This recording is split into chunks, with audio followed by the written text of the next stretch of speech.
এখন পাখির পোষার জন্য ভালোবাসা।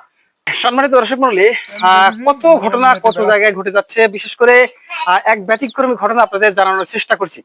একজন 55 বছরের বয়সী লোক হয়েও পাখি পালন করার উদ্যোগ কেন নিলেন, এই বিষয়ে এলাকায় চাঞ্চল্য সৃষ্টি হয়েছে। তাই আমরা সরাসরি চলে এসেছি, জিয়ার তার নাম, আমরা সরাসরি সেই জিয়ার আঙ্কেলের সাথে কথা বলবো।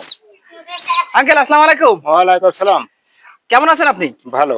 আপনার বয়স কি 55 বছর? 55 বছর। আচ্ছা, 55 বছর বয়সে আপনি কেন এই পাখি পালন করার চেষ্টা করছেন? মানুষ বিভিন্ন রকমের পাখি পুষতিছে, আমি বিলি গেছি কাজ করতে। এখন এই পাখি দেখি বেড়াচ্ছে, মা নেই, আমি ধরে নিয়েছি। ও মানে অসহায় পাখি ছিল। অসহায় পাখি। যখন অসহায় পাখি দেখে আপনার পাখির প্রতি যে ভালোবাসা, এটা আপনার কি আগে ইচ্ছা ছিল কোনোদিন যে এটা পাখি পালন করবেন? না, এখন পাখির পোষার জন্য ভালোবাসা। পাখি পোষার জন্য ভালোবাসা, এমনটা বোঝাতে চাচ্ছেন।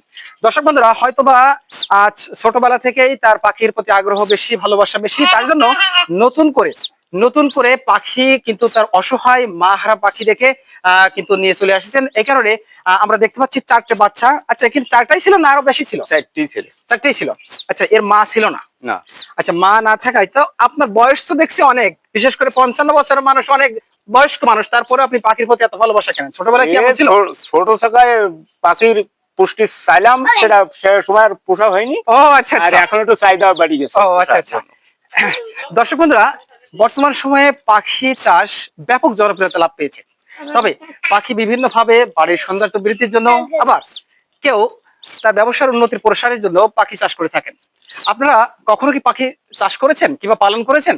এই বিষয়ে অবশ্যই কমেন্টে জানাবেন আপনার মূল্যবান মতামত। নিত্য নতুন এই ধরনের ভিডিও পেতে আমাদের আপনার চারপাশে পেজটি ফলো করতে ভুলবেন না। ধন্যবাদ সবাইকে সাথে থাকার জন্য। আসসালামু আলাইকুম।